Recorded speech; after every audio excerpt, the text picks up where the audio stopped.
Thanks, Tony. Good afternoon. Can I start by thanking each and every one of you for turning up and showing your solidarity today. Not just today, but on other demonstrations that have been taking place. Because there was a reason and an excuse for stopping marching during COVID. But we're in turbulent times, and we need to be out and we need to be visible. And yet there's been demotivation and demoralisation within our movement. That is wrong. It is misplaced. Because the time for independence is now. It has never been more needed. We were lied to in 2014. We are now paying a price that even those of us who knew that there would be a price to be paid if we lost never envisaged it would be as grim as this. But no issue makes the case for independence more than the energy situation. Those of us here believe in independence and believe that Scotland should be a nation state, irrespective. Other people require to be persuaded. But the one thing that makes the case is the situation that you have an energy-rich country and you have a people who are in fuel poverty. That makes the case for independence. We should be wealthy, and instead our people are huddling trying to keep warm. Let's look at the statistics. 36% of our pensioners are in fuel poverty. A quarter of our pensioners are in extreme fuel poverty. It is simply perverse that we are energy rich and yet we're fuel poor. As an old pal of mine, Willie, says to me, but surely they'll just want to get shot of us at some stage, the same as happening in Ireland. Well, no, they don't, because we're a resource to be enjoyed and to be exploited. And there's actually an article by George Osborne some 2 or 3 years ago who made that clear. As far as the English establishment are concerned, Northern Ireland, who cares? They can't wait for a united Ireland. It gets the North off their hands and they'll shed no tears. Wales, they don't really care either way. Scotland, Osborne was quite clear, that's ours.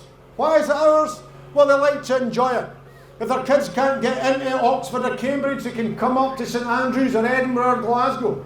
They can come up and enjoy the Edinburgh Festival, and they can even come up and enjoy hunting, shooting, fishing on our hills and our glens. But more importantly than that, we're a resource to be exploited. We're a resource not just in oil and gas, but now in renewable energy. And they know that. Because we are duty bound now to be seeing, going south of the border, 124 billion kilowatts of renewable energy. 124 billion kilowatts. That could power every house in Scotland 12.5 times over. The situation is, though, we're getting no revenue for it. We're getting no work from it. I can go down to Dunbar Harbour and I see turbines now out in the River Forth. There's almost 40 now, and that's just one field. There will be hundreds. And yet Methil lies idle. They're bringing the turbines up from down south or even from across the seas. The work is going elsewhere, and even the jobs are going elsewhere. Because I've had constituents sailing out of Montrose who were laid off and replaced by South Asian labour being exploited. Why is that? Because if you're more than 12 miles out, you're out with the maritime limits, and the employment wages, the employment laws and the minimum wage doesn't apply. So we're getting no business, no work, we're being ripped off.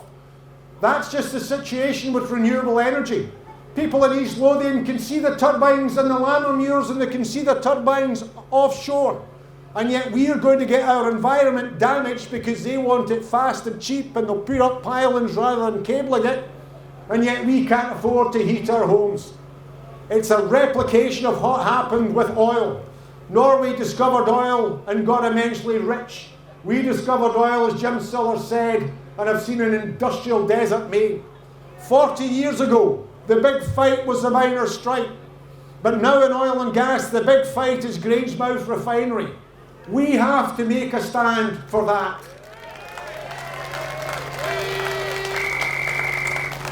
I grew up just along the road from it. And as Mick McGahey said about the miners' strike, this isn't just about the current generation. And believe you me, it's a young workforce there. If they lose their jobs, then they'll have to go south or probably abroad. This is about training future generations. We already have a skills gap in Scotland. And yet I knew folk at school that went and got a training in what was then BPICI. We will lose not just current jobs, we'll lose necessary skills. And yet what are we seeing? A UK government that's selling us out. The ethylene plant has been shut. At the same time, the UK government is giving 600 million euros to INEOS to open a brand new plant in Antwerp. Scottish workers are being made redundant. Belgian workers are being supported on the money that the UK government's getting from North Sea oil that comes ashore up north east and comes in the Forties pipeline down to Grangemouth. That's why Grangemouth is our fight. We've got to ensure that we're not deindustrialised. The knock-on effect would be significant. It's vital for the fuelling not just of our cars but of our industry. It's vital for the fuelling of our aviation sector. It's for that reason that we have to stand by Grangemouth. Coming down in the march, I was listening to the proclaimers, singing cap in hand. We boast, then we cower. We fight for a wee bit. You know, at the end of the day, this belongs to us. It's our oil. It should be refined here. It cannot be Grangemouth no more.